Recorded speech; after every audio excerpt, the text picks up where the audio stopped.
Thank you so much for coming, all those phones. Enjoy in person. It's the first class after 4 years in person. I mean, come on, all those digital classes, they're good, but now it's super exciting, not only for me, but also for all of us. So we're going to start immediately with the class. I'm going to show you one of my signature wing eyes, and with a little bit of tricks and easy applications, because I know I'm super complex with eye makeup and undertones with the concealer and all of those things. I want to try and make it super easy, but super beautiful and effective. And yeah, I'm going to feature my #1 eyeshadow palette, the I Need a Nude palette that is selling out like crazy all the time. And yay! Woo! And of course, we're going to talk undertones and stuff, which is super interesting with my Hy-Glam concealer. The viral sensation is not just a viral sensation. It lives up to the claim and is so good. OK. I'm going to welcome my model, Samantha, and my assistant, Julissa. Going to help me out today. And I have already applied. You can sit down, please. Thank you. Julissa, thanks. I already applied one eye look on one side because we have half an hour, so I wanted to make it quick and easy. And afterwards, base and lips. OK, so obviously, I've used the beautiful I Need a Nude palette. Yeah. Love you. Love you. OK, so we're going to go quickly in. And I'm going to dip my brush into mesh. I have to remember what I did behind the stage. It's always better to create each single step synchronizingly. Oh my gosh, my English. OK. Each single steps, you don't forget also the steps, but also at the same time, you can always check the symmetry when you work step by step on each side. So what I'm doing right now is not really the best way, but it's just faster for us, so I can show you as much as I can. OK, so I'm smudging and blending the shade Mesh into the crease. Now, if you have hooded eyes, you just work it above the fold, and then you kind of lift your eyelid. You can also apply it all over your eyelid. So this way, it will just, like lift up the eyelid more and also open up your eyes. You can always use tapping motions, but at the same time, I like to use tapping motions, and at the same time, also like this blending round motions, because while you're applying, at the same time, you're also super blending and diffusing the harsh lines if you will have any. This is super easy to apply instead of tapping it onto the skin and then trying to blend it out. So while you're the first application, while you're applying it, also blend it at the same time. This is one of the best techniques that I love using. OK. And for creases, I always love to follow the natural shape of the crease. OK, so this was Mesh, which is one of my classic pressed powders with the matte finish. These are so soft and actually easy to blend. And OK, I'm going to continue with my Macrotech Eye Crayon in brown to shape the wing. And if you will have some questions while I'm working, I call it working to do makeup, you can ask me questions. We have here from my team, Samantha and Leora. They will help you with the mic. OK. So anyway, can you look up for me, please? I want to do a lower wing as well. You can see that negative space in between both wings. I like that to open up the eyes. Actually, it's really inspired by when I used to dance as a teenager up until when I started modeling. I don't know when it was, like 100 years ago. Anyway, for stage makeup, we always did these double-winged eyes to make the eyes appear so elongated and big. So you can see the eyes expression from far. Okay, so I'm kind of following a little bit the lash line on the lower lash line and the outer third. And instead of following upwards, I'm going a little bit more straight. And it looks not the best in the beginning, but don't worry. Okay, same thing. Could you look down for me? I'm starting with the outer third of the upper lash line. I'm going in a very harsh angle from up down in a straight line. Because when you open the eye afterwards, it just lifts the eye naturally. Do you have any advice about applying lashes for hooded eyes and mature eyes, or shape of lashes? Oh, applying lashes on hooded eyes? Yeah, you're so right, because each time when I'm working with clients, and then, yeah, when the adhesive is still wet and didn't set, and they open the eyes, it just sticks up there on the upper eyelid. It's so funny. So I'm always waiting. I'm telling like at least 5 minutes, you have to go to sleep. That's it. Close your eyes and that's it.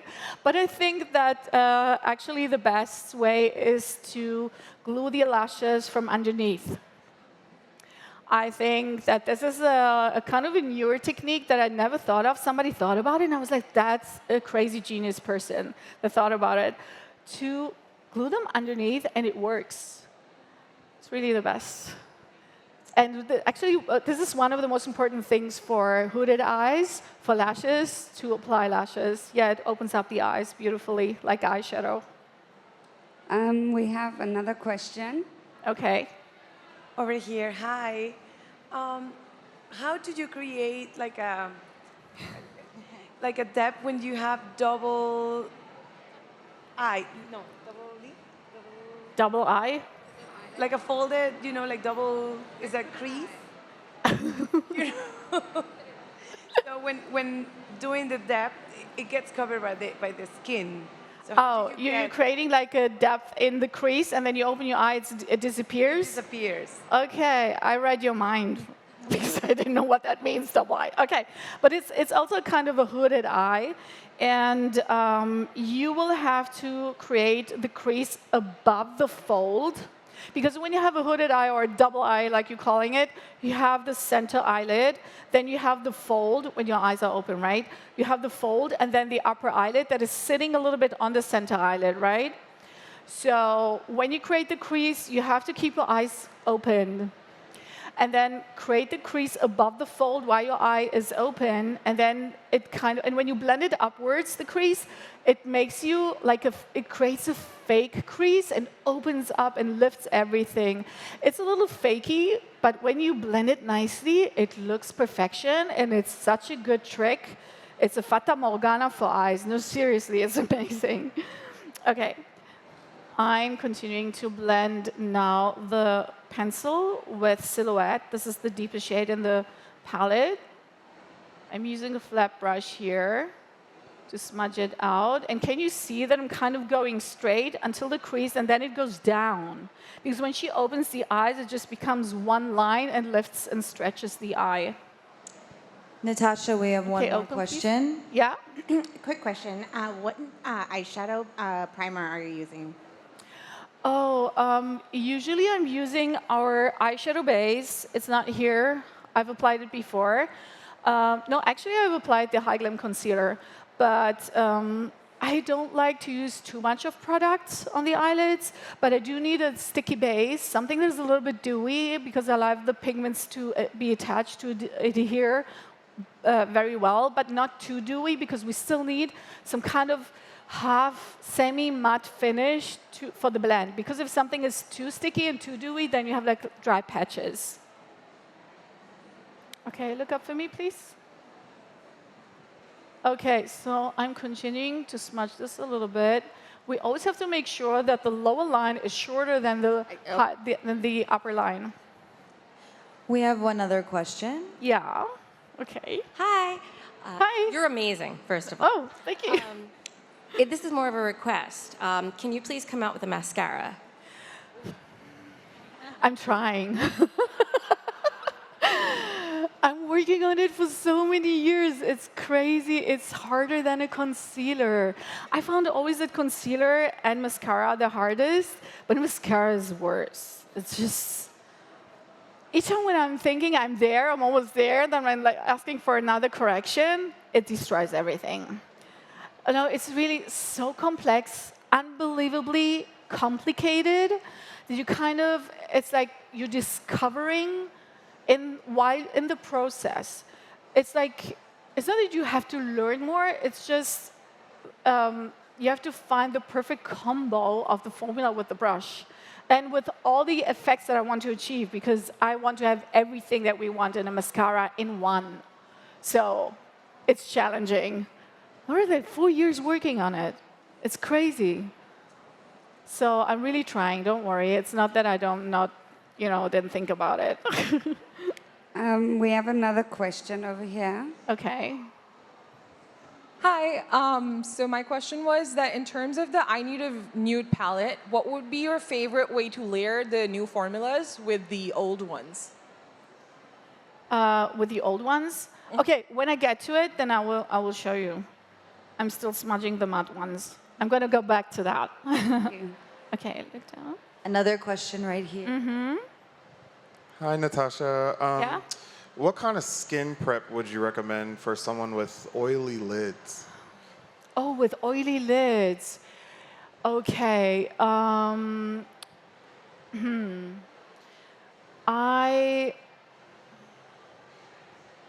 you have to make sure that you won't use something that is too water-based and not too oil-based, like something siliconic more that is like an in-between.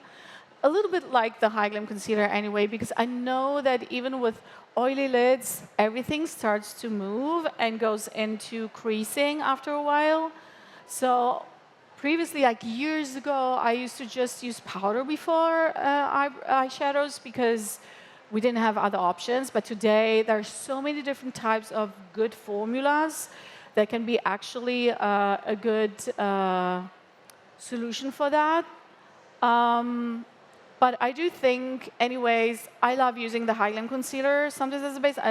Like I said before, not too thick, just like a hint, like a thin layer of it with a thicker face brush. With that one, I'm just blending it all over the lid, and that's it. And maybe you should use a mattifying primer before that. I use the Hy-Glam serum primer, but all over the face, not on the eyelids. And it's really, really important to use more eyeshadow. Like you use a little bit more of the quantity of the eyeshadow. So you're kind of also setting the whole eye makeup look while you're building it up, but also press the powder into the skin a little bit more than usual. And then it will be longer wearing. You didn't get your CN. Okay, so I blended the wing and the corner, and also the inner corner. I love doing that. It gives like this straight cat eye. I did it on myself also. I don't know if you can see that. I would recommend to skip this step for close set eyes because it makes the eyes look much closer. You just skip that. Okay, I have to blend that. So I'm going to use the, what did I use? I don't even remember. Let me think. Oh, I used Smash again and Tender. We have another question. Hi, I was wondering your best ways to cover rosacea. Hy-Glam concealer. Seriously, a yellowish-based Hy-Glam concealer is great because also rosacea, I always find that irritated skin is a little bit dry on the dry side, kind of, and the Hy-Glam Primer Serum gives this dewiness to the skin that is quite long-lasting, and then the Hy-Glam concealer on top of it continues giving also the coverage, but also this hydration throughout the day, and gives us like naturally glowing skin. I don't know if I look super greasy. I don't feel greasy, but do I look glowy? Yes. So it's this. It's the Hy-Glam Primer Serum with the Hy-Glam concealer on top. I didn't use any foundation. And I have super dry skin because I have combo skin, so super dry skin here.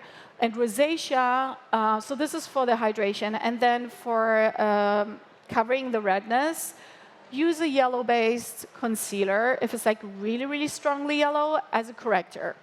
because yellow neutralizes redness completely. It's the opposite shade. It's complementing, so that's the perfect. And use a sponge to tap it onto the skin. Like really press it into your skin for coverage.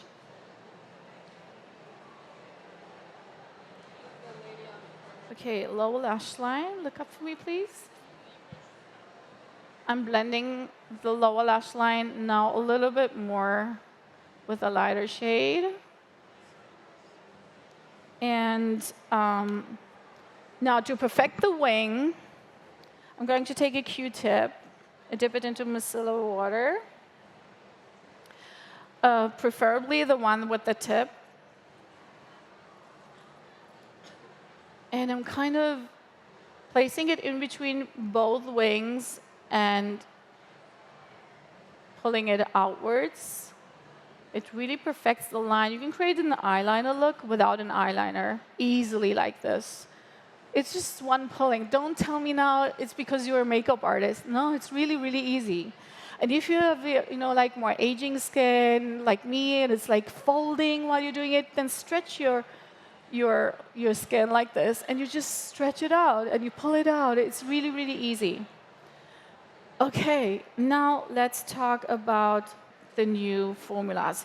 So first of all, the brand new formula is the wet sparkling formula here that comes in. The Mia is the shade that gives also this glossy finish, and Sheen and Delilah are more sparkling wet.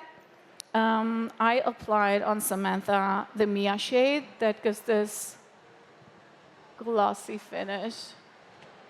And I'm applying it with my finger. It's the easiest way. And you can build it up for a little bit more glow and sparkle. Can you close your eyes, please? You can see how a lot of dimension this gives. Okay. And, but you can also apply it with a flat brush. I have launched this year that travel bag with 3 double-ended brushes. One of them is this flat eyeshadow brush. It looks nothing special, but it picks up like a finger. It's amazing. So easy. Because I used to hate to pick up metallic eyeshadows that are not matte with a brush, always with a finger, because I felt like there's not enough payoff. With that one, it just goes easy. Natasha, we have another question. Yeah. Hi. Right over here. Sorry. Just a quick question. What do you generally prefer when you're applying foundation? A sponge or a brush, or does it matter? It really depends what type of foundation and what type of skin. I know that these sound like my explanations are always it depends on something, but it does. This is like there's no perfect solution for everyone. Well, if you love more coverage, I use a sponge, and then with a brush, I like to apply with a brush first for like a first layer to see how much I have to add in certain areas. It gives like a more sheer finish. And then where I need more coverage, I take the sponge and I just tap it and push it into the skin, press it into the skin. And then you have like an even, and the texture kind of stays the same. But if you just go from the beginning on the whole face with the sponge and you have a mask on, I don't like to work like that. I like to work like by needs. Like the skin, I mean, if it's drier on that side, then sometimes I even use different types of foundations with a glowy finish, more hydrating, or more mattifying for the T-zone. I mix them up. Or I work like with a puzzle. It's like really, it really depends. You have to figure out what's good for you or for the client. But most of those techniques work, but it has to be customized. Okay, so I applied the glossy wet formula. Can you see where I applied it with the brush? It's a little stronger. Can you look down for me, please? A little bit more opaque than on that side with the brush. It's really helping.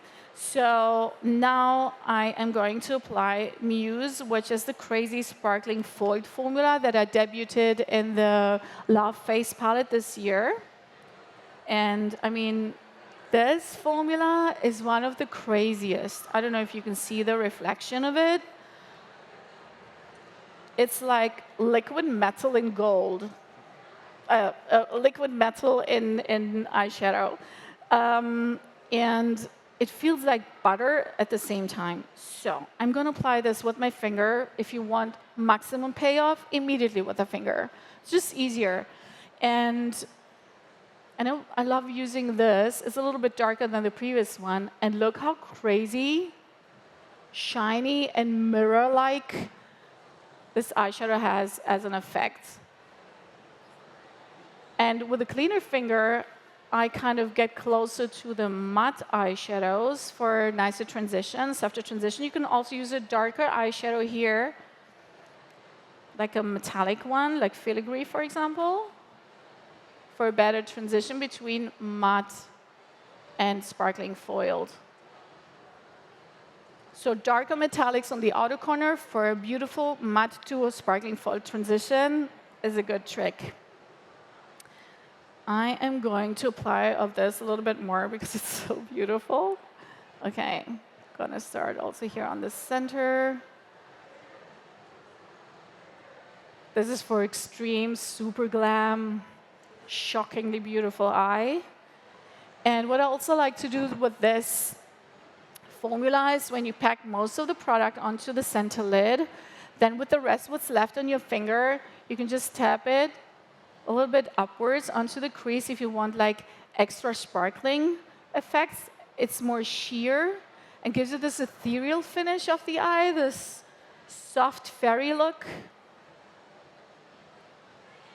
This is a way when you can, you know, like vamp your look up from like an everyday matte eye with a little bit of metallic if you like, and then if you have to go out quickly to get ready, you just pop on the metallic formula and blend it all over your eyelid, and in a second it just looks like the perfect evening look.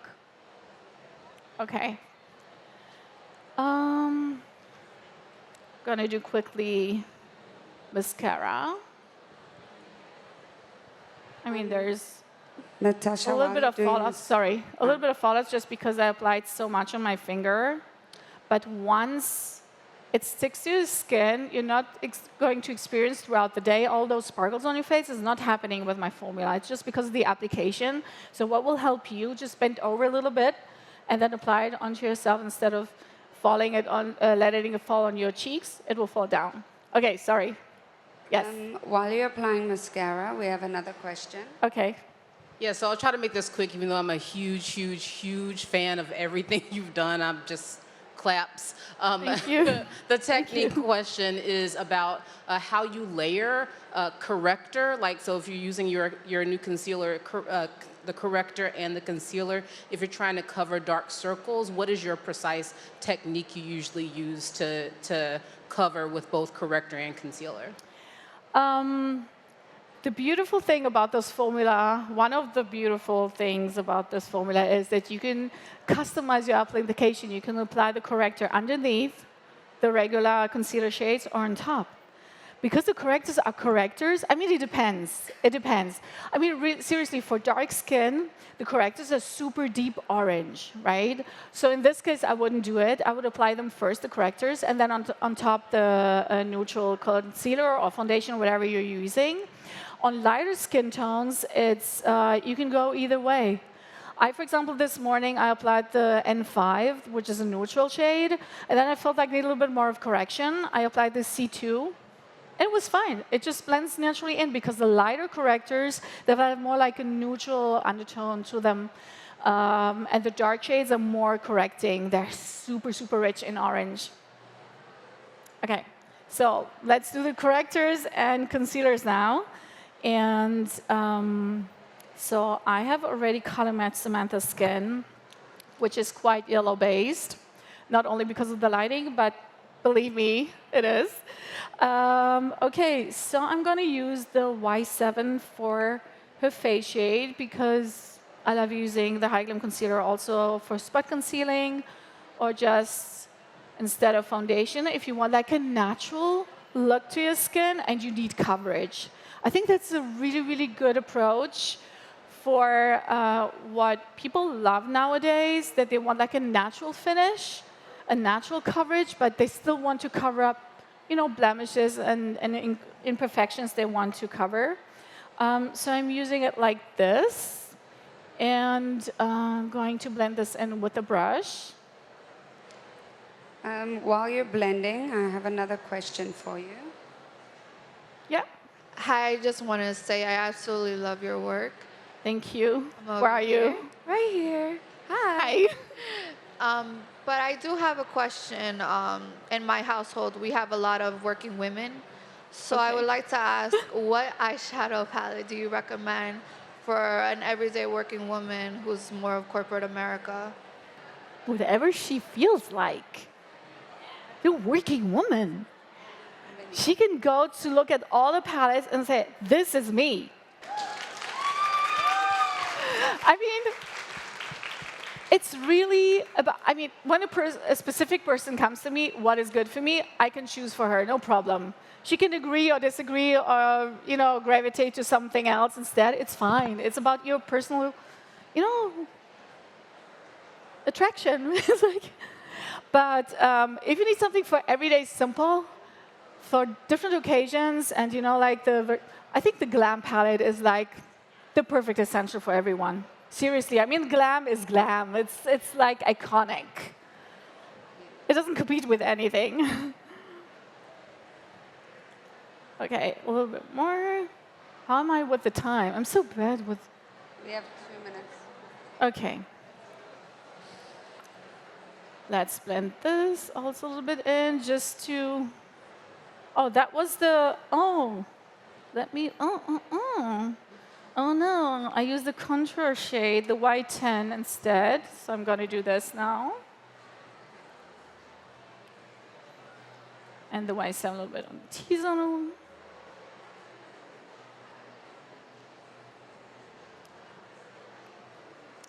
Okay. We have another question over here. Yes. Hi, Natasha. Right here. Hi. Hi. Did you say that your formulas and your eyeshadow palettes work better with natural hair fiber brushes or synthetic fiber brushes? All of them. Okay. No, really. With the synthetic ones, I don't really know, I must say, because there's so many synthetic brushes that are not high quality. I kind of feel they don't pick up anything. It's not about my formula, but it's hard to work with them because they're very plasticky. Right. But they're the new brushes. I don't know if they're already existing on the market, but I'm working on new brushes that are synthetic, and they are mimicking technologically the shape of natural hairs. So they perform like natural hair. Their pickup is amazing. The ones that these are the ones that I'm using. The ones that I showed you before with like the finger applicator brush, the white one. It's like that. It's synthetic, and it picks up the formula amazingly because the way they shape the hairs is the perfect mimic of a natural hair. It's amazing. Like, technology today is so stunning. So if you want to stay cruelty-free, which is obviously we want that, and you want to use synthetic brushes, make sure you're using synthetic brushes that are high quality. Yeah. I'm going in now with Y4 for brightening, and then I'm going to show you also the corrector. Now, the Hy-Glam concealer is so good. How many of you do you have it already? No? Yeah. You have to. Who didn't get it? You have to try it. It's really, really, really the best. It's so packed with high-tech skincare ingredients. Look how beautiful it is. It hydrates the skin so deeply and also looks fresh and healthy. And it has a very unique, it's a complex trio of botanical ingredients that are giving this beautiful hydration, but also the raw materials. They're based on biomimetic pigments, which is a butterflow technology. What that means, I mean, it sounds everything so interesting and unique, but in reality, it kind of adheres to the skin and moves with the skin together. This is so good. That's why it's so beautiful and doesn't sink in the fine lines. And then the active ingredients, they also blur the fine lines. It is the efficacy of this formula is like skincare. If you use it every day for 28 days at least, the lines will be a little bit finer, and also the puffiness goes down, and the natural darkness of the under eyes, they become brighter. Seriously, I know it. My team and my daughters, they were using it before, and we shot also Natalie before with the darkness under her eyes, before she started using it and after. It's really, really a true, perfect blend of high skin tech with makeup performance. It's amazing. You have to try it. It doesn't have just for fun those 5-star reviews, you know? Okay. Oh. Okay. I have to finish. I know. Yeah, I have to. Just a corrector at the end. Just something quickly about the correctors and how to choose a perfect correcting shade. And look at me. I love also applying it, blending it with my finger. I love blending it out with my finger on myself as well.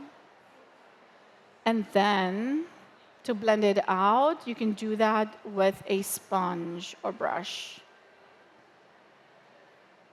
Kind of warming it up and pressing it into the skin, giving it a beautiful coverage. And then you can just blend it out with a brush on the edges. And let it sit and dry. It's a self-setting formula. Now, it's normal for liquid formula that it goes a little bit into the fine lines because it's a liquid until it dries and not dries, but sets. After it sets, then you just blend it with your finger out inwards, and this blends it out immediately. It will stay like this, crease-proof. I saw some people complaining, it's immediately creasing. Of course, it's a liquid. It's going into the fine lines. But wait a couple of minutes until it sets and blend it with your finger. It's perfect, and it won't move anymore. OK, so I have to wrap up. And regarding one last thing, regarding concealers, your under-eye circles, the best shade to find your correcting shades for under-eye circles, you have to figure out and understand what is your concern. Do you have brown under-eye circles or bluish under-eye circles? If they're brown, pick a pink, rosy shade. We have a whole rosy undertone from fair to the deepest shades. And this will brighten up the under-eyes immediately if they are brown. If you have blue, greenish, or purplish under-eye circles, use the correctors. They're orangey toned, or the peachy ones from the Peachy series. That's it. I have to finish. Thank you so much. Thank you so, so much. Bye.